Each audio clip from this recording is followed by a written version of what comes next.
Endowment fund کا سلسلہ شخصیات سے ملاقات. آج اسی سلسلے میں ہم اسلام آباد آئے ہیں اور ایک ایسی شخصیت سے آپ کی ملاقات کرائیں گے کہ جو ایک ہمہ جہت شخصیت ہے. اس کے کئی زاویے ہیں، پہچان ہے، فوکس ہے. تو یہ جب ہم باتیں کرتے چلے جائیں گے تو یہ پرت کھلتے چلے جائیں گے. مینلی میرے ذہن میں جو ہے وہ لوک ورثے کے حوالے سے ایک بہت بڑا نام ہے جس کے لیے انہوں نے سب سے زیادہ زندگی میں وقت اس کو دیا اور کام کیے. تو آئیے ملتے ہیں اکسی مفتی سے. سر السلام بہت علیکم. مہربانی نثار میمن صاحب، بہت شکریہ. آپ کراچی سے تشریف لائے ہیں، میرے لیے بڑی اعزاز کی بات. ہمارے لیے بھی بڑی اعزاز کی بات ہے. انڈاؤمنٹ کا شکر گزار بھی ہوں میں. بڑی مہربانی. تو اب یہ اس دریا میں سے کتنا پانی ہم نکال پائیں گے یہ تو الگ بات ہے. تو اگر اس کی ابتدا میں ذرا سا بریفلی اپنا بچپن. ابھی تو دریا میں پانی ڈالنے کے قابل ہے، نہیں نکالنے کے تو نہیں، آپ کے لیے ہوگی. میں تو دریاؤں سمندر میں اتر جاؤں گا. اچھا حکم. تو تھوڑا سا بچپن، اپنے والدین، فیملی، پھر اس کے بعد اسکول. بچپن میں تو میں بڑا نگلیکٹڈ، بہت نالائق، بہت کھونجے میں لگا ہوا، ایک شائع اور اس میں بالکل اعتماد نہیں تھا اور گھبرایا ہوا، جس کی والدہ جو ہیں وہ پہلے ہی دوسرے تیسرے سال میں مر گئی ہوں. اور آپ نے علی پور کا ایلی اگر پڑھا نہیں تو سنا ہوگا. نہیں پڑھا بھی. ان حالات سے وہ نکلا ہو، اور کبھی دادی کے ہاں، کبھی دادی سنبھالے، اور کبھی باپ.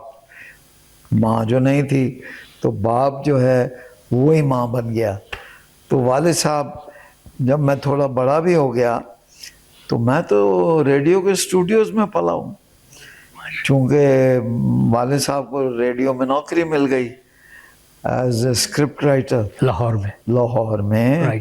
یہاں پھر ان کو ٹرانسفر کر دیا گیا، پھر پنڈی آ گئے، پھر وہ مری چلے گئے. 2 سال ہم مری رہے. اشفاق بھی وہاں تھے اور یوسف ظفر وہاں تھے، مسعود قریشی وہاں تھے. تو کئی جگہ پہ رہے. تو میری چونکہ گھر بار ہی نہیں تھا تو وہ مجھے انگلی لگا کے اپنے ساتھ ریڈیو لے جاتے تھے. تو میں ریڈیو میں کبھی میوزک اسٹوڈیو میں چلا جاتا تھا، کبھی میں ڈرامہ ہوتے ہوئے دیکھتا تھا، آواز لگتی، کبھی میں وہ ساؤنڈ مین جو ہے اس کے پاس بیٹھ کے میں دیکھتا تھا یہ کیا کر رہا ہے، یہ کلا. تو میرا بیشتر وقت جو ہے نا بچپن وہ ریڈیو میں گزرا ہے. بلکہ مری تراڑ کھل کا جو ریڈیو تھا آزاد کشمیر کا، وہ ایک ٹرک میں تھا، ایک فوجی ٹرک میں سے نشر ہوتا تھا. اس کی ضرورت اس لیے پڑ گئی تھی کہ سری نگر سے ایک پروگرام ہوتا تھا ڈیلی، جو پراپیگنڈا پروگرام تھا، منشی اللہ دیتا والا، اور وہ پاکستان کو بڑی سلواتیں سناتا تھا. تو انہوں نے اس کے جواب میں ایک آزاد کشمیر ریڈیو تراڑ کھل مری میں بیس کر کے وہاں انہوں نے رکھا تھا. اور بڑے پائے کے اسکرپٹ رائٹر لے کے گئے تھے، ممتاز مفتی، اشفاق احمد، محمد حسین ایز اے وائس، تاج، نور، یہ بہت بڑے لوگ تھے اس وقت. تو ایک چھوٹے سے ٹرک میں سے براڈ کاسٹ ہوتا تھا. تو وہاں سے ڈیلی براڈ کاسٹ ہوتا تھا ڈھول کا پول، یعنی جو سری نگر سے آواز آئی ہے اس کا جواب توڑ. ہاں، وہ ڈیلی جواب لکھا جاتا تھا. کبھی اشفاق لکھتا تھا، کبھی ممتاز مفتی لکھتے تھے، کبھی یوسف ظفر لکھتے تھے، اور نظامی صاحب ہوتے تھے وہاں، ڈی جی صاحب. تو وہاں پر کبھی کبھی ایک بچے کی بھی ضرورت پڑ جاتی تھی، چونکہ وہ کہو بال کو آم کے آم گٹھلیوں کے دام. تو بال کا میں تھا اور تو کوئی تھا ہی نہیں وہاں. تو میں کہتا جی ہاں پنڈت جی. میری زندگی تو ریڈیو میں گزری ہے. پھر میں نے اپنی اولین پروڈکشن بھی ریڈیو سے شروع کی. پہلے میں کرتا تھا ایک آئیے کچھ کہیے کچھ سنیے break fast show. 9 years That was a very successful اور breakfast. کس اسٹیشن سے ہوتا تھا؟ پنڈی. پنڈی 1 ہاں پنڈی وانس. 3 ناٹ. 9 سال میں نے وہ پروگرام چلایا. لکھتے میرے والد صاحب تھے اور خوب لکھتے تھے اور چلاتا میں تھا. اور اس میں بڑی کمال کی چیزیں تھی. کاش وہ کبھی ریکارڈنگ بچ جاتی، وہ بچی نہیں. تو اس میں بہت کچھ ہوتا تھا اور گانے بھی تھے اور سازوں کی لڑائیاں بھی تھیں، جگل بندیاں بھی تھیں، بہت کچھ تھا اور لطیفے بھی تھے. 9 سال کے بعد پھر وہاں ایک یوم تمثیل شروع ہو گیا، ڈرامہ فیسٹیول. ہاں جشن تمثیل. ہاں جشن تمثیل. تو جشن تمثیل میں پھر میں ڈرامہ پروڈیوسر ہو گیا. پھر میں ڈرامہ پروڈیوس کرتا تھا. تو اس لیے کافی وقت ریڈیو میں گزارا ہے، بلکہ ریڈیو میرا پہلا گھر ہے. تھوڑا سا اگر اس میں آپ کی پھر تعلیم کا سلسلہ کہاں تک چلا؟ تعلیم کا اسکولنگ کہاں؟ اسکولنگ میں میرے ساتھ بڑی زیادتی ہو گئی. وہ یہ ہوئی کہ والد صاحب کو چونکہ احساس تھا کہ یار یہ نگلیکٹڈ سا بچہ ہے، اور انہوں نے مجھے راول پنڈی اسلام آباد کے بہترین اسکول میں، سینٹ میریز انگریزی اسکول، جس میں فادر گائبل، فادر مکین، فادر تائسن اور سارے فادر جو تھے وہ باہر سے آئے ہوئے تھے، مشنری تھے. ان کا کام کرسچینٹی کی تبلیغ تھی اور انگریزی پہ زور تھا. ہمیں آپ کو دیکھیں، اب یہ انگریز لوگ کہتے ہیں کہ اگر آپ کالج میں اسکول میں تھپڑ بھی مار دو بچے کو تو کیس بن جاتا نا. ہم نے ان سے ماریں کھائی ہوئی ہیں. یہ نکر اتار کے بیت مارتے تھے پیچھے. انہوں نے تو وہ کہا تھا اور کہ کس بات پہ کہ بھی اردو کیوں بول رہے ہو.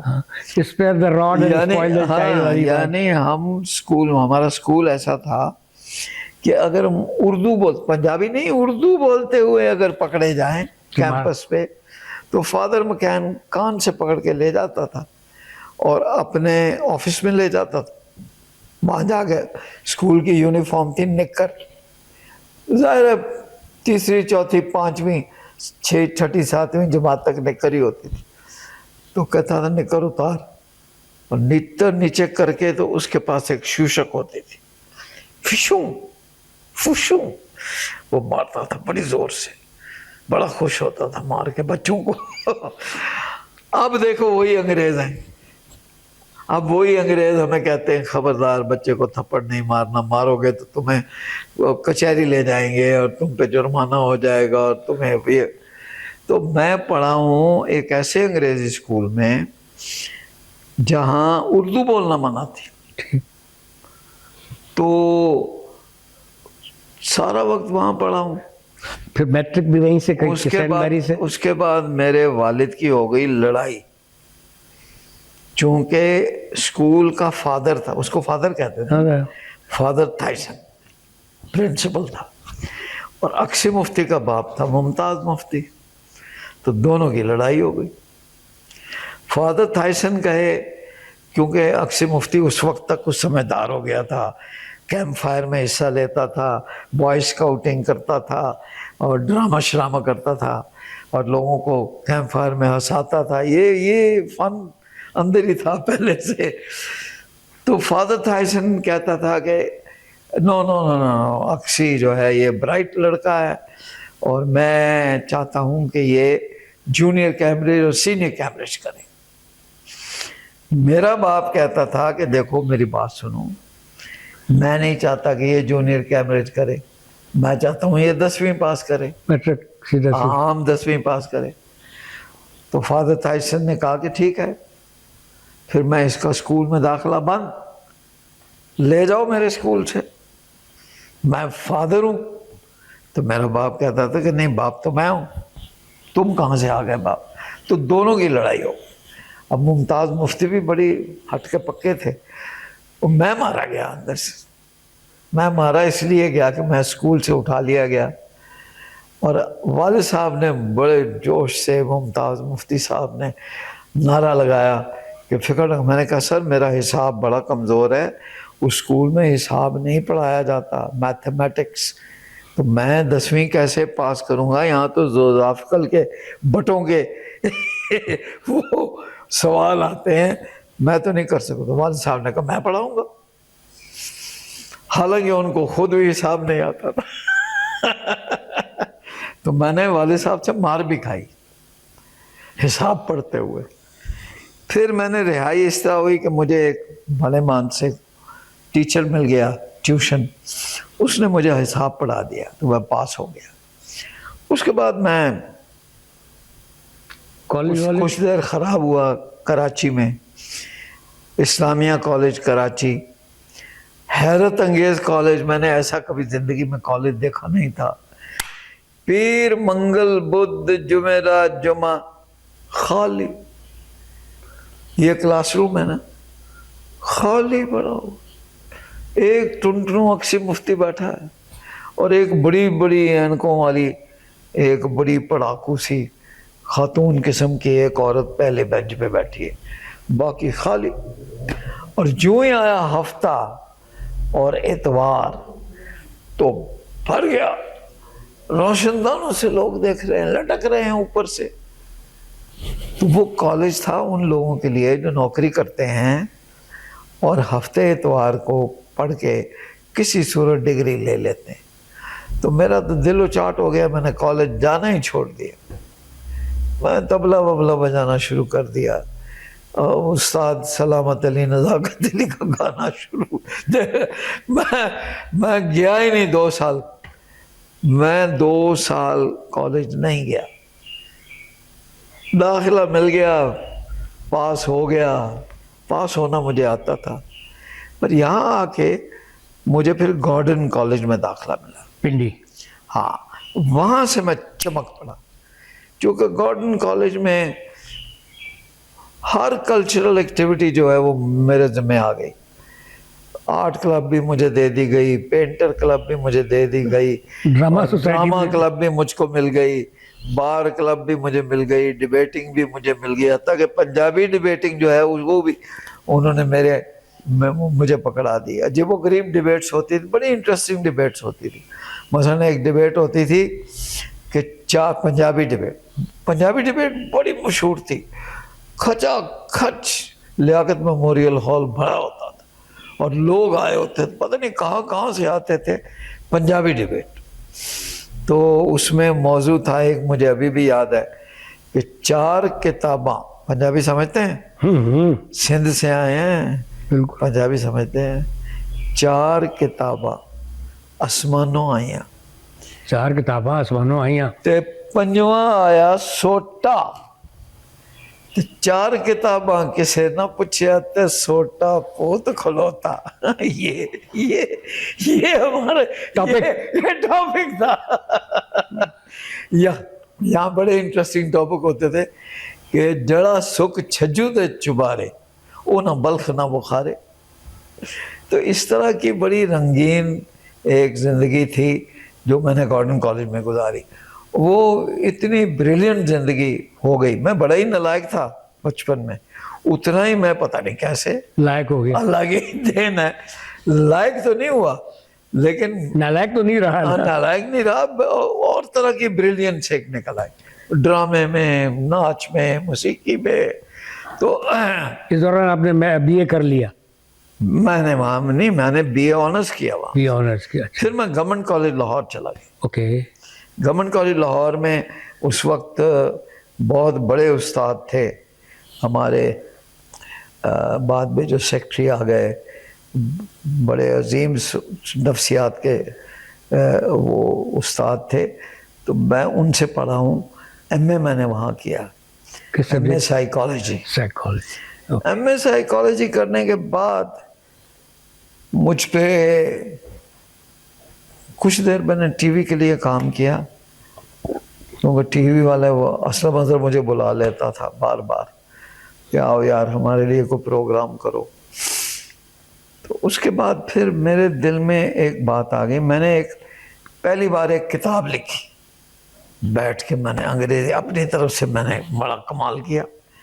ہاں جی، ایم اے ہو گیا تھا، میں آنرز میں کر چکا تھا، نفسیات کا ماہر تھا، سوسیولوجیکل تھاٹ میں نے پڑھی ہوئی تھی، میں نے ایک کتاب لکھی جس میں میں نے موازنہ کیا کیپٹلزم اور کمیونزم کا، اور بتایا کہ کس طرح سے یہ دونوں ٹھیک نہیں ہیں، ایک تیسرا نظام اس کی ضرورت ہے۔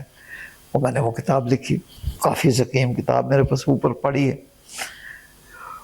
کتاب جب میں نے لکھ لی تو میں نے تو سمجھا میں نے بڑا تیر مارا، میں نے کہا کمال ہو گیا، میں نے کتاب لکھ دی اسی عمر میں۔ ویسے عمر وہی ہوتی ہے لکھنے کی۔ تو میں نے کہا یہ کتاب میں کس کو دکھاؤں، میری سمجھ میں نہیں آئی۔ ایک ڈاکٹر محمد اجمل تھے جو میرے استاد تھے، اور وہ لاہور میں تھے، اور ایک جناب قدرت اللہ شہاب تھے جو بھی میرے استاد ہی تھے، محترم تھے۔ تو میں وہ بڑی عقیدت سے وہ کتاب میں لے کے گیا، اور جا کے میں نے جناب قدرت اللہ شہاب کو پیش کی۔ میں بیٹھ گیا یوں کر کے کہ بس کمال ہو گیا۔ تو قدرت اللہ شہاب صاحب اب میری بڑی تعریف کریں گے اور کہیں گے واہ یار اکشی تم نے کمال کر دیا۔ انہوں نے یوں کر کے پرے رکھ دی، میرا تو دل ٹوٹ گیا۔ میں نے کہا یہ انہوں نے تو دیکھا بھی نہیں، سونگا بھی نہیں کتاب کو، پرے رکھ دی۔ اور مجھے کہا نہیں اکشی ابھی نہیں، ابھی وقت ہے۔ لو جی میری ساری محنت سب برباد ہو گئی۔ پھر میں نے ان سے کہا کہ اچھا سر، تو پھر میں کسی کمیونسٹ ملک میں جانا چاہتا ہوں تاکہ میں جا کے وہاں دیکھوں۔ یہ تو میں نے کتاب تو لکھی ہے بغیر کمیونزم کو دیکھے ہوئے۔ تو انہوں نے ہوا یہ کہ کوئی ان کے پاس اسکالرشپس ان کے پاس بے تحاشا ہوتی تھی ایجوکیشن منسٹری میں، اچھی ہوتی تھی، لیکن ایک انتہائی غریبانہ اسکالرشپ تھی چیکوسلواکیہ جو اس وقت رشیا کے تحت تھا۔ انہوں نے مجھے وہ اسکالرشپ دے دی، اور میں نے اسکالرشپ دیکھی تو کوئی کرونا تھے، کوئی ملینز میں کرونا تھے۔ میں نے کہا واہ جی میں تو بڑا امیر ہو گیا ہوں۔ میں تو خیالی پلاؤ بنا لیے کہ میں گاڑی خریدوں گا اور پھر میں یوں کروں گا، اور پھر میں روسٹ چکن کھایا کروں گا ڈیلی، اور پتہ نہیں کیا یورپ گھوموں گا۔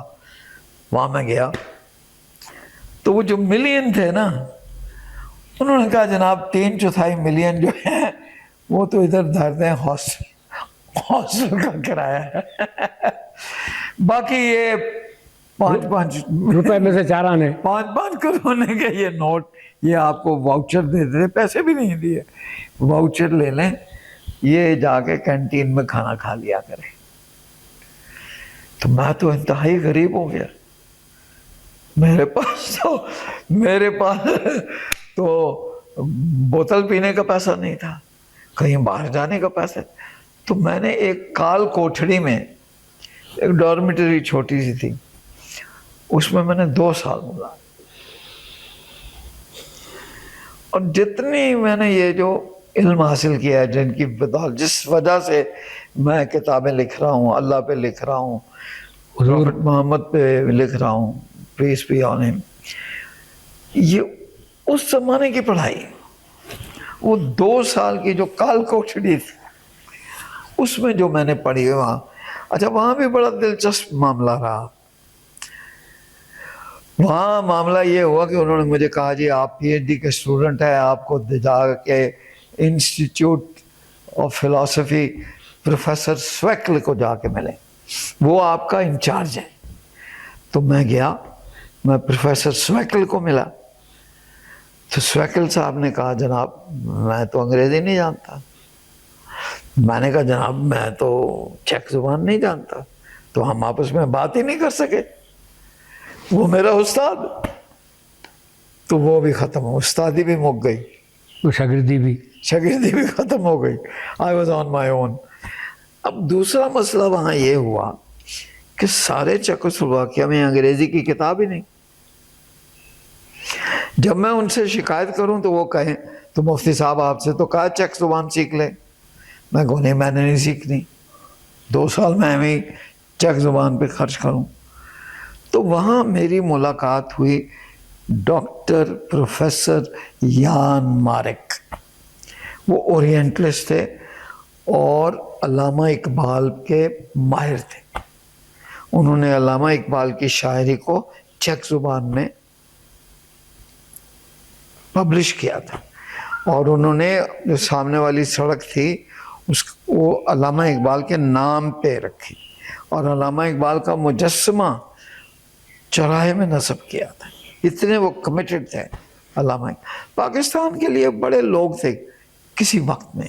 پاکستان کی اٹھان بہت اچھی تھی. آگے آگے پتہ نہیں کیا ہو گیا. ان کو میں نے کہا کہ جناب میں کتاب نہیں ہے. وہ سلیس اردو میں انہوں نے مجھ سے بات کی. انہوں نے کہا یار تو کوئی مسئلہ ہی نہیں ہے، آپ میرا یہ بیبلیوٹیک لائبریری ہے اورینٹل انسٹیٹیوٹ کی، آپ یہاں سے جو کتاب چاہیے پڑھیں.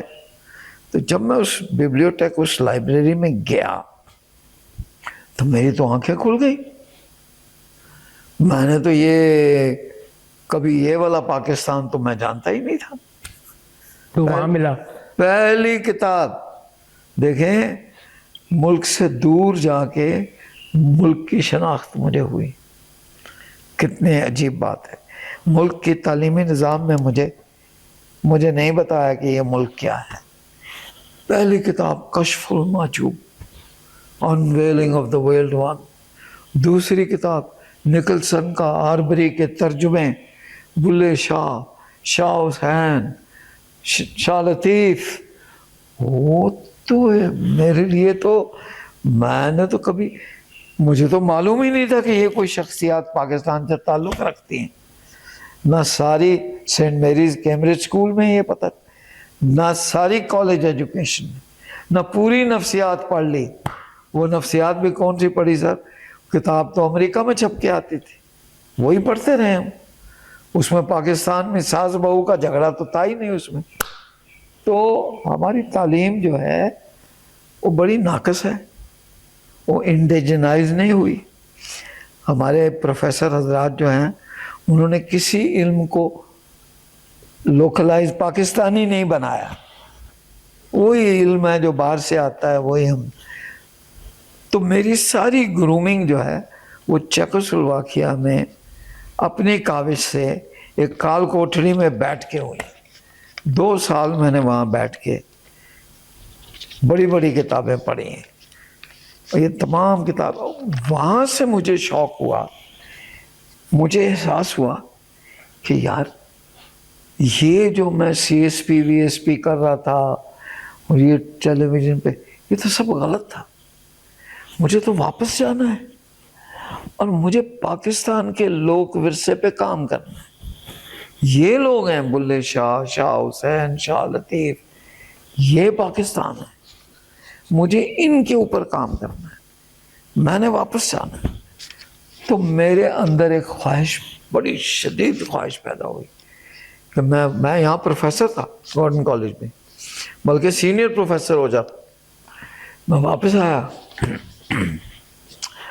اور زندگی میں دوسری بار میں نے ممتاز مفتی کی جان نکال لی. پہلی بار جب میں نے بی اے پاس کیا تھا آنرس، تو میرے باپ کی خواہش تھی کہ میں سی ایس پی افسر بنوں. تو انہوں نے کہا تھا آپ سی ایس پی کی تیاری کریں. تو میں سی ایس پی کی تیاری چھوڑ کے پروفیسر ہو گیا کالج میں. تو وہ انہوں نے برداشت کر لیا، محبت بڑی کرتے تھے. دوسری بار جب میں واپس آیا تو انہوں نے سوچا چلو اور کچھ نہیں تو پروفیسر ہی تو کرتا ہے نا، تو یہ پی ایچ ڈی کر کے آیا تو اب یہ اچھا پروفیسر لگ جائے گا، اس کی پروموشن بھی ہو جائے گی.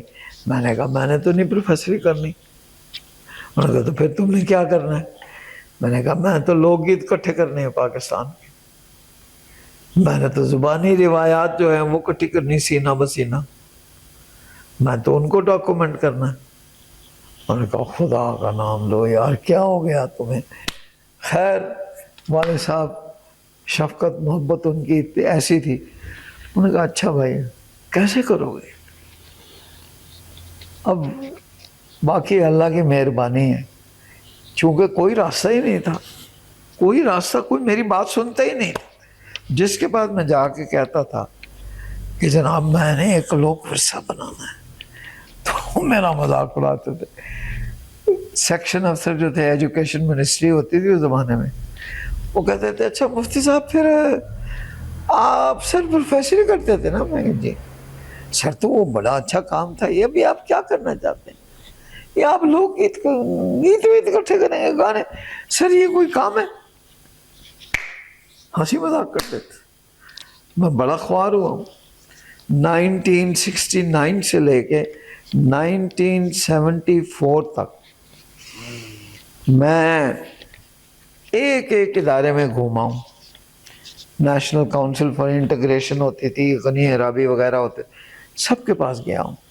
اور میں نے انگریزی میں اچھی بولتا تھا, انگریز دیکھنے میں جنٹل مین تھا. تو میں نے سب کے سامنے جا کے پریزنٹیشن کی کہ میں یہ پاکستان کے لیے کرنا چاہتا ہوں. کسی نے نہیں سنا, کسی نے نہیں سنا. بہت خوار ہو. آخر میں تنگ آ کے نا میں پھر ٹی وی چلا گیا, چونکہ میں گیا بھی پہلے بھی ٹی وی سے ہی گیا تھا. میں نے جا کے اسلم اظہر کو کہا, اس زمانے میں 2-3 شو چلتے تھے بڑے زبردست. ایک ضیاء محی الدین شو تھا, بڑا ایلیٹسٹ شو تھا اور بہت اچھا شو تھا پنڈی سے. ایک نیلام گھر تھا وہ طارق کا, وہ تو اس نے ساری زندگی وہی کام کیا, آگے وہ بڑا ہی نہیں. ایک وہ شو تھا, وہ بھی پنڈی سے چلتا. میں نے اسلم اظہر کو کہا, میں نے کہا سر میں تمہیں ایک شو دیتا ہوں, اسٹیج شو. کہتا ہے اسٹیج شو؟ میں کہا ہاں. میں کہا 2 شو چل رہے ہیں نا, میں بھی دیتا ہوں ایک. انہوں نے کہا وہ کیا؟ میں نے کہا میں بالکل ان نون لوگ لاؤں گا, گاؤں کے دور دراز کے لوگ لاؤں گا, ان نون. او بھائی کن کو لاؤ گے؟ میں کہا سر وہ آپ جانتے ہی نہیں ان کو. میں فقیر غفور کو لے کے آؤں گا, مائی بھاگی کو لے کے آؤں گا. یہ کون لوگ ہیں؟ اللہ فقیر کو. انہیں ساری ہے تو فقیر لائے گا سارے. میں کہا ہاں میں ان سے شو کروں گا. تو اسلم اظہر کہنے لگا مفتی ٹماٹر کھاؤ گے؟ ٹماٹر کہاں کرو گے شو؟ میں کہا لیاقت میموریل ہال. کہتا تمہیں پتہ اس میں کتنی سیٹنگ کیپیسٹی ہے؟ میں نے کہا ہاں 2500. ایسا تم یہ بندے اکٹھے کر لو گے یہ فقیروں کے ساتھ؟ میں کہا ہاں میں کر لوں گا, تم مجھے موقع دے.